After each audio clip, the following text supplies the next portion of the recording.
Hey, howdy, hey, friends. It's Sammy back with another episode of The Daily Dash. That's right, it's everything you need to know from around the world and in my life, straight from my car dashboard to yours. Today is Wednesday, November 20th. I checked. It's the 20th, 2019. Let me tell you what you need to know so you're in the know around the water cooler and in Carline today. Okay, I'm going to give you a little bit of yesterday, too, because Mama couldn't get it together to come to you yesterday. The impeachment hearings are proceeding. Kylie Jenner sold her beauty brand, not even all of it, 51% of it, for $600 million. What were you doing in your early 20s? Something to think about. It's National Child Day. I don't know exactly what that means. Taylor Swift has won the right to sing her old hits again, and we'll do that at the AMAs. Goodness, let's just quit while we're ahead because I've got more stuff to talk to you about. If you want to know all the news, you can find it below. Of course, you can find me at the Sammy Cone on Twitter and Instagram, sammycone.com, and on YouTube. While you're there, head over to the Sammy Cone Show on YouTube. I've got my new holiday Christmas special from Opryland loaded. Episode 3 is up there. All the goodness is loaded, ready for you to watch. Okay, so what's going on? Yesterday, my husband and I were given tickets to go see Cats, the musical. Not to go see Cats. He doesn't like cats. Cats, the musical, at TPAC, which is the Tennessee Performing Arts Center here in Nashville.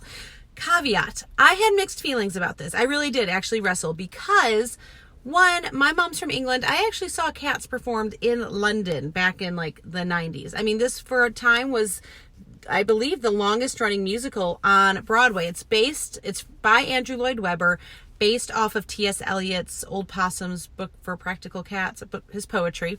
And so part of me is like, oh, how is a touring company in 2019 going to compare with London cast in like the original golden years? So that was number one.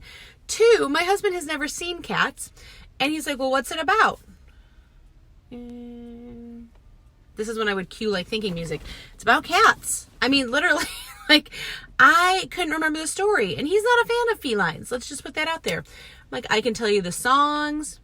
Jellicles can and jellicles do. Jellicles can. I could do all that, and that just made him more confused.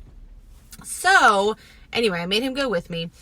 And the basic storyline, this is how I likened it to my daughter. It's very similar in approach to the second act of The Nutcracker. When you meet all of the fanciful creatures from Clara's Dream, you've got the dance of the Sugar Plum Fairy and the Russian dancers, and it's all these little like vignettes. So most of the musical, you're meeting different cats. Like the song is their name, and one of them is like a real proud, like Elvis-y Fonz kind of cat, and one is the old glamour cat, and one is magical Mr. Mistopheles. Like it's all these things. And so the big story is that they're all jellicles, the jellicle cats, and every year they gather at the jellicle ball because old Deuteronomy picks one cat to go to the Heaviside lair and live a new life kind of thing. And it's like heaven for cats.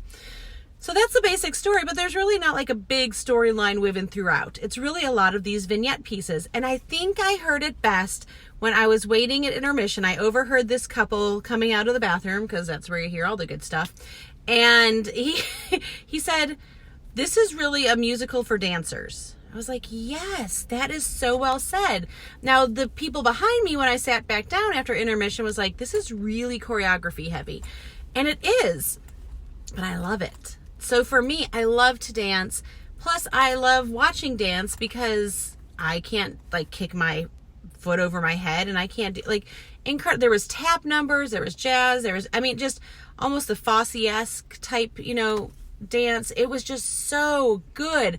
And so I loved that element of it. Some people might think, well, it's more dance than musical because, again, there's not like no one's singing a whole, libretto kind of thing. So keep that in mind. It is a long musical. It went for about 2.5 hours, including the intermission, but it is family friendly. I think they recommend it for 5 and up.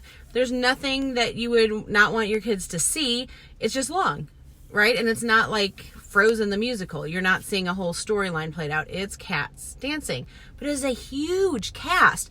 And to have that many people be able to sing and dance that well for that long in those tight outfits, like spandex, for spandex. Like, it made me not want to have a milkshake, although peppermint chocolate chip milkshake season at Chick-fil-A, just saying. It made me want to go stretch some more. Yeah. So all that to say, it is playing now through November 24th at TPAC here in Nashville. You can go to tpac.org for tickets. Again, they hosted me for the show, did not tell me what to do or say. I just wanted to explain if there were some of you out there that were like, I've heard of Cats, but I don't know what it's about or if I want to see it. Listen, if you haven't seen it, I think you need to see it. It's one of the iconic musicals of our time. Just know what to expect going into it. That's all I have to say. Okay, I want to pray solitude over y'all today. I just realized sometimes people say, I don't hear God speak to me. I don't know which way to go.